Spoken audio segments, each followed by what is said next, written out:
Today, we're going to be taking one design and making it ready for printing in all different kinds of sizes using Adobe Illustrator.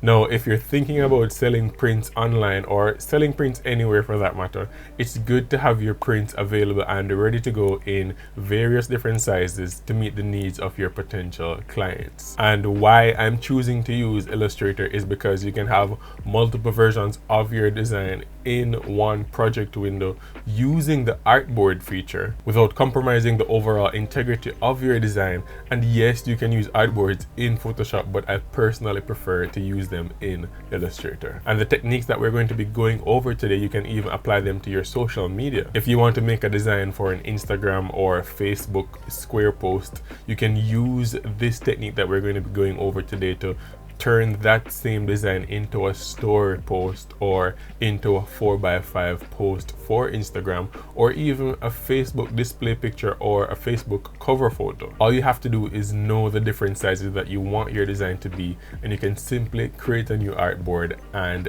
make that design. So there are so many possible different applications, and if you know how to do this right, it will make your job much easier as a designer. And here's an important tip. As a designer, always give the printers or the printer the size that they want. Do not allow the printer to edit or modify your design or your work in any way possible. Give them what they want so they can just open the file and print that file. Trust me. So with all that said, let's start designing. So here we have Adobe Illustrator open, and you know the drill. We're just going to go ahead and click Create New. And then we're going to create the size of our first template, and let's go ahead and make the size of our first one 4x6 inches, right? A traditional photo size, right? And what I want to make today is, I'm just going to use as an example, I'm just going to make this poster on the wall right here just for the purposes of this tutorial. And it says plan, commit, create, succeed, with a little Bible verse at the end. So let's go ahead and recreate that. Alright, so here we have our template, our brand new template. Let me just go ahead and turn on my rulers by hitting Ctrl and R. And then let me go ahead and hit T for my type tool or text tool. And then let me type the words plan, commit. This is too small. Alright, let's move it over and align it center. Plan, commit, create, succeed, right? And let's change the text to Bergen. I think the one I have up there has a little bit of italics. That's what I want.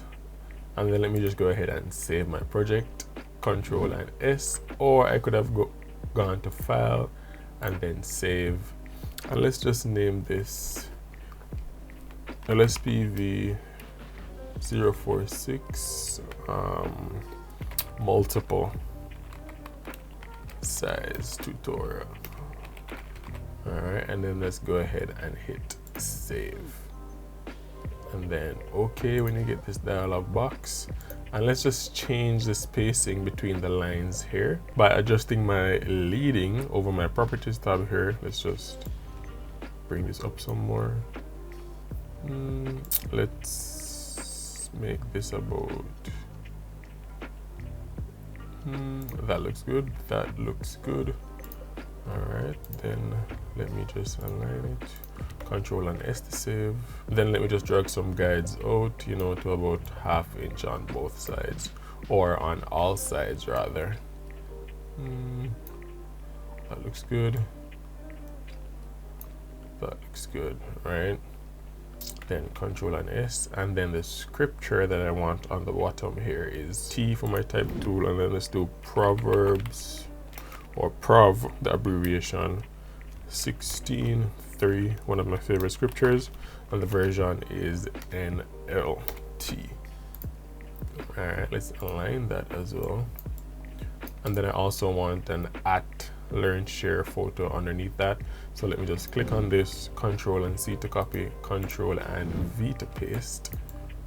And then let's double click and edit that and change it to @learn share photo, but I don't want it to go outside of my guides, my safe area, right? Let me just size it down. Oh wait, wrong thing. Let me just size this down. That looks good. That looks good. To about there. Yeah, that looks good. And then let me just put a little shape. Wait, let me just Control and S to save. And then let me draw a rectangle with my rectangle tool by hitting M on my keyboard, and then just dragging out a rectangle here. And then let me just change the color so you can differentiate this. And then if I come over here to my layers, I can see all that I have going on right here, right? And the rectangle is in front of the proverbs, and that's not what I want. So let me just drag it down by clicking this circle to the right of it, and just drag it down underneath the proverbs. That way I can see it, and then I can select both the proverbs and the rectangle and then just align them. But I don't want to align them to the entire artboard, because if I were to go ahead and hit align horizontal centers and vertical centers, it will move to the center of the artboard, and that's not what I want. I just want to align them as I select them. So I'm just going to click this drop down right here and then change to align selection and then align horizontal and vertical centers. All right, but let's move this down some more first. Because of how the text box is, it's not aligning how I exactly want it. And then let me zoom in some more. Can I make this full screen? Control and S to save. Oh no. Yeah, there we go. That's much better. And then let me bring this over. And then I'm selecting both the rectangle and the proverbs. And then let me go ahead and find my Pathfinder tool over here. And I'm just going to click minus front, and it will minus the front element from the rear element. And in this case, the front element is the Proverbs 16:3 NLT. It will minus that area, whatever area of the design that takes up from the rectangle itself, right? Let's go ahead and click that. Oh wait, I have to change this to an outline. So right click on it and click create outline, and then wait, let me lock my guides, and let's do it again. Select both of them. When I created outlines from the text, it's no longer text. I'm not able to edit it anymore. It's now a shape, and Illustrator can recognize it, and then I can go ahead and minus front, right? There we have it. That is what I want. And now I can go ahead and change the color of this from brown to black by hitting I on my keyboard for my color picker tool and just picking black from anywhere that I want, or picking any color that you want from anywhere in your template, right? Pretty cool. Then let me zoom out and see what we have. This is looking pretty cool. Let me just space them out some more. That's good. I think this is all good. Let me just group them, and then let me align to the artboard, see what I got. And then the yellow background that you're seeing here, let's put a little yellow behind that, right? Let's use a rectangle by hitting M on my keyboard and just clicking in the top corner and just dragging out a rectangle, right? And then let's move it to the back by going over to our layers, right? Or you could have used Control on your keyboard and the left square bracket, left or right square bracket, to move it backwards or forwards in the layers, or up and down in your layers. But I'm just going to click and drag it behind everything, and then now it's behind it, but you can't see it because they're the same color. So let me go ahead and change the color of my rectangle to yellow, right? All right, let's go ahead and find a yellow and hit I on my keyboard for my color picker tool, and then I'm just going to pick a yellow from over here, or I could just click on a yellow from over here, right? And it looks pretty similar to this. What do you guys think? Let's see which one is right. That one looks about right. And even though this rectangle is beyond the size of my template, don't worry about that, because whatever is inside your template will be saved when you save your file, right? So don't worry about that. All right, let's zoom out and see what we have. Looking pretty good. And then Control and S to save. And now we're gonna create multiple sizes of this one design. But before I do that, I spelled commit wrong. Let me just double click on this, double click.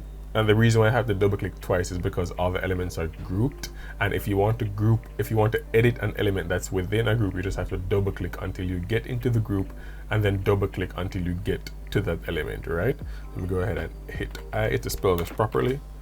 And then that's good, right? There we have it. Control and S to save. You guys should have told me that I spelled that wrong. All right, now we're going to create a new artboard, a different sized artboard, right? And this one that we had here is a 4x6, your standard photo size.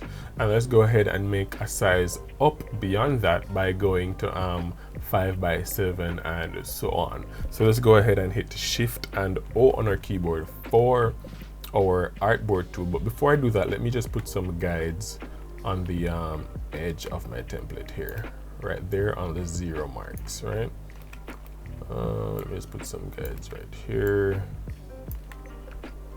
All right, and then let me go ahead and create my 5x7 template now by hitting Shift and O on my keyboard for my artboard tool, and then just dragging. And as I'm dragging, you can see the size right there where it says, you see the digits are moving, the values are increasing as I drag this out. And what I want is a 5x7. And I can, when I release the click, I can go up here to my tool options up top, and I can implement the size, like the actual values that I want, which are 5 inches for the width, and then 5, and then I want 7, right?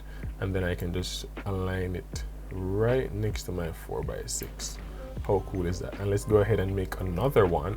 Let's go ahead and draw out another one. Let's do a square this time. Let's do like 8x8, right? And we can go up top and input the values that we want. You know, a traditional square. You can apply that square if you're doing it for social media. And then let's go ahead and make another one. Let's make a traditional photo size. Let's do 8x12, right? Or you could have done a 4x3. That would have still equated to 8x12. And let's continue going by doing an 8x12, you know, another standard photo size, right? And then, or you could do 8.5 by 11, you know, a standard US letter paper size, right? So let's go ahead and do 8x12, enter. And then let's all have them on that same guideline there, and you can see the sizes increasing as we do this, right?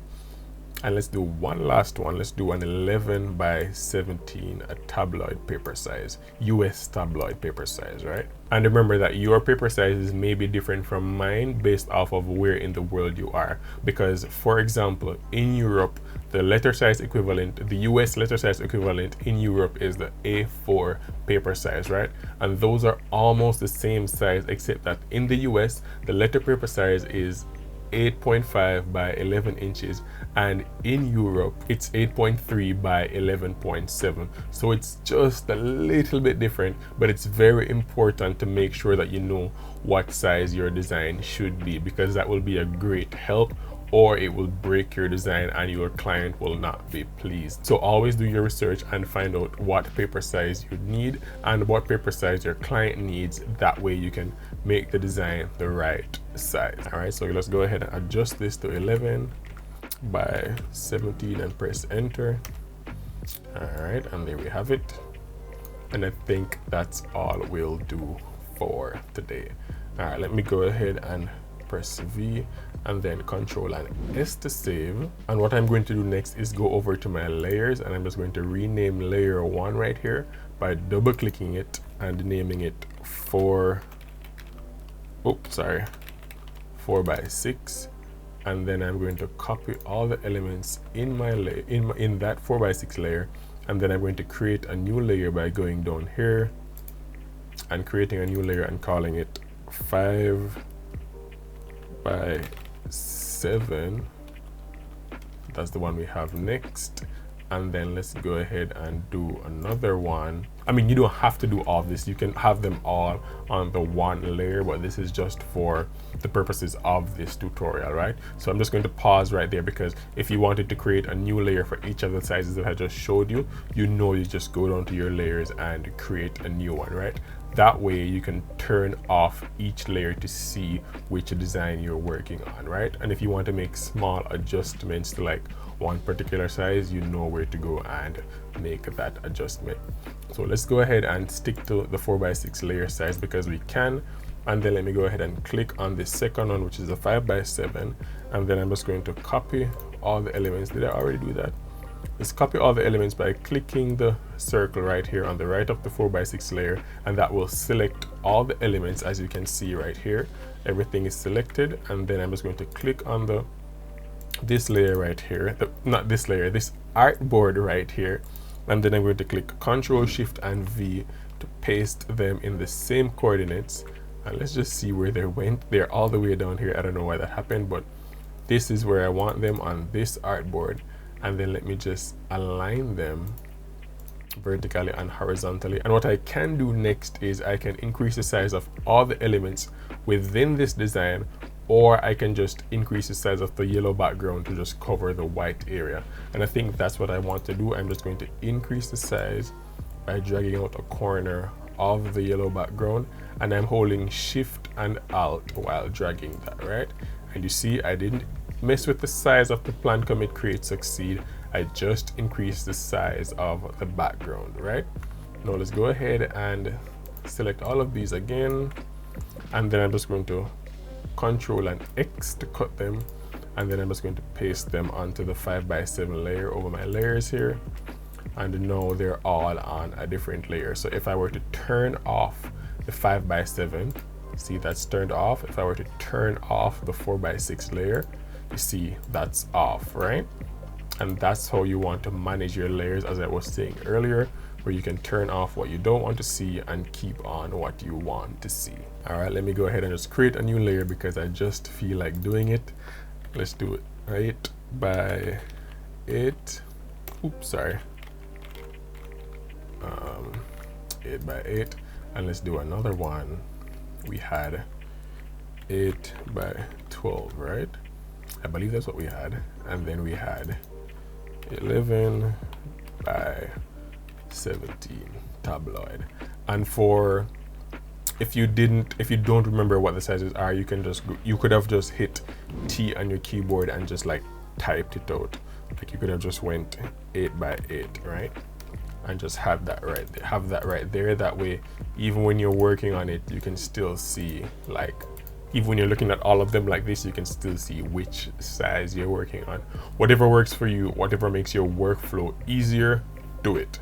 All right, delete that, Control and S to save, and then let's go ahead and select everything on the 5x7 layer, copy it by pressing Control and C, clicking on our 8x8 layer, and just Control Shift and V to paste them in the same coordinates. And then let's align them by aligning the vertical and horizontal centers. And let's just increase the size of the background. You can just drag it out freehand, that works too. And now, because this is so big, right, because the size difference here is so big, I can increase the size of the plan, commit, create, succeed if I wanted to, you know, just by making it bigger so it takes up more of the template. But for the purposes of this tutorial, let's just keep it the same size just for uniformity, right? And because we can. And then let's go ahead, we already had it copied from the 5x7 here. Let's go ahead and click our 8x12 layer and select it over here in our layers, and then Control Shift and V to paste it in the same coordinates. Then let's align the vertical and horizontal centers and increase the size of our yellow background.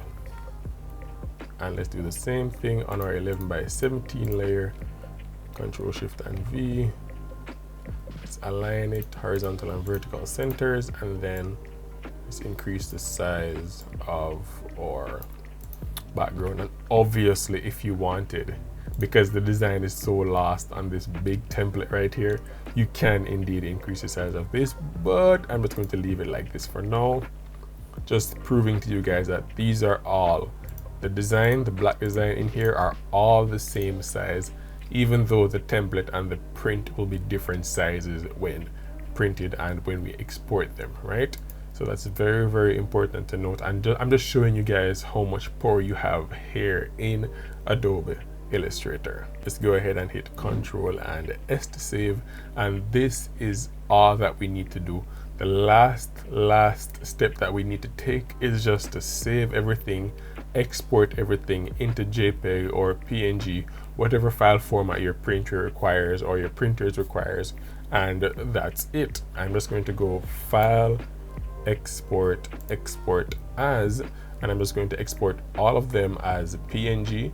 It's already selected, and if you wanted to choose use artboards, you can change it to a range if you didn't want to export all of them into this file format, but I want to export all of them, so I'm just going to go ahead and hit all, and then just go ahead and click export, and they will all have this file name with different artboard numbers at the end, right? So the first one will be artboard 01, the second one 02, etc, etc, right? Let's go ahead and hit export, and then you can go ahead and adjust your options as you see fit. I don't want to change anything, so I'm just going to click OK, and then I can go ahead and locate my files and see what we got, right? This is what we have. This is the first one, the 4x6, second one, the 5x7, third one, 8x8, 8x12, and we have the big guy, the 11 by 17 inches. What do you guys think? Here is my question of the day. Have you ever used Adobe Illustrator to make multiple sizes of one design? Are you thinking of, or have you ever thought of selling prints online, and how confident are you to do so now that we've designed these together and made all of these different sizes together? Let me know in the comments below. Thank you so much for watching. Once again, my name is Cjam, and I will see you guys in the next video.